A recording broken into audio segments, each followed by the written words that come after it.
Hello everyone and welcome to another video. Now today we're going to be looking into the world of cloud gaming. Let's say you've got a PC that isn't capable of playing the newest games, but you've got a sudden urge to play Fortnite or Overwatch. Now you could try and run the game perhaps on the lowest available settings and not get a very good experience, or you could try a cloud gaming service like Nvidia GeForce Now, which is currently in beta or beta. A guy by the name of Overkill Gaming on Gmail sent me a code for this beta, so I'm going to be trying it out today and seeing what it's like to use on a PC that would generally be considered quite weak in terms of gaming performance as of 2018. I'll also be talking about the pros and cons of such a service, and I'll also be testing it out on my internet connection, which is a lot weaker than Nvidia themselves recommend. I mean, I've got terrible internet.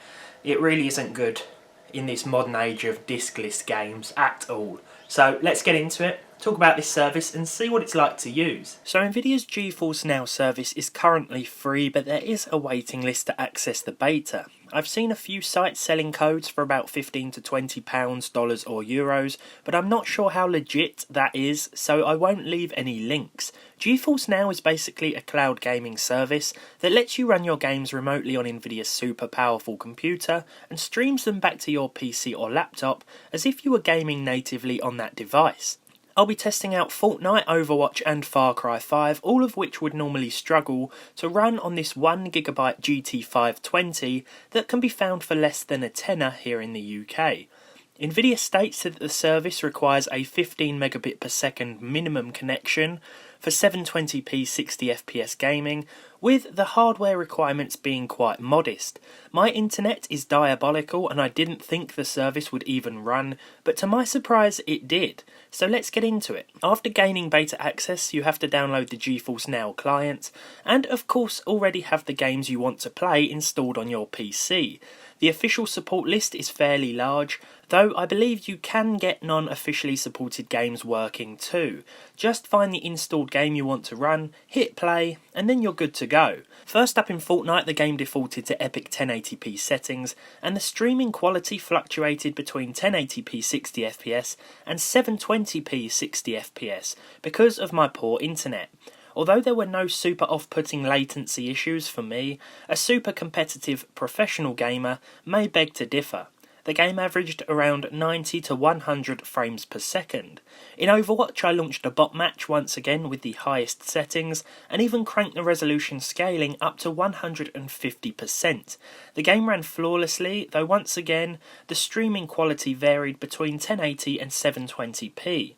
If your internet is worse than mine, then streaming quality may drop a little more to 960 by 540. Just like in Fortnite, performance was very good, with the frame rate staying well above 60 FPS. Nvidia use a P40 GPU according to these settings. I wonder what they cost. Well, time to sell my car.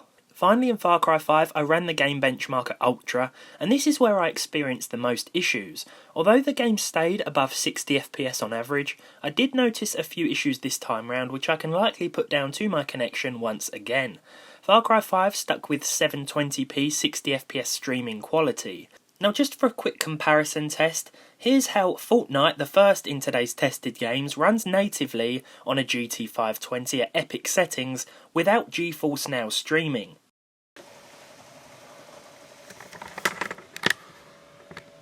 That's right, 3 FPS. So let's talk about pros and cons of this service. Currently the pros include the fact that the beta is free, it's far better than most cloud gaming services I've tried in the past, and it's also available on Mac.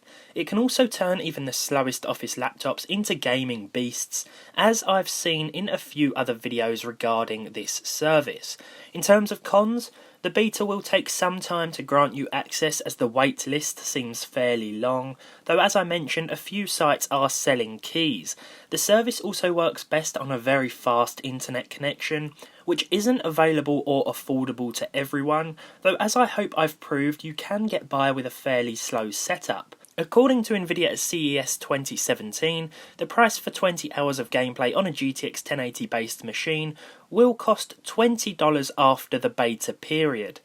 This seems very high considering the service can be used on Nvidia Shield devices for just $8 monthly. No word on pricing has been uttered recently though, so hopefully the company are rethinking that figure, because a service like this will be ideal for low-end machine users everywhere, providing that the price after the beta period is reasonable. So there we have it guys, this has actually been a very well requested subject, cloud gaming, and as I received the code for the beta, thank you very much to Overkill Gaming for that. I just had to try it out. I'd advise signing up for that waiting list, give it a go yourselves because it's definitely worth checking out at the moment while it doesn't cost anything to use. So as always, thank you very much for watching. I hope you've enjoyed today's video. If you've used this service in the past, please let me know your experience with it, especially if you have terrible internet like me. Like this video if you enjoyed it, dislike it if you didn't, subscribe to the channel if you haven't done so already, and hopefully I'll see all of you in the next one.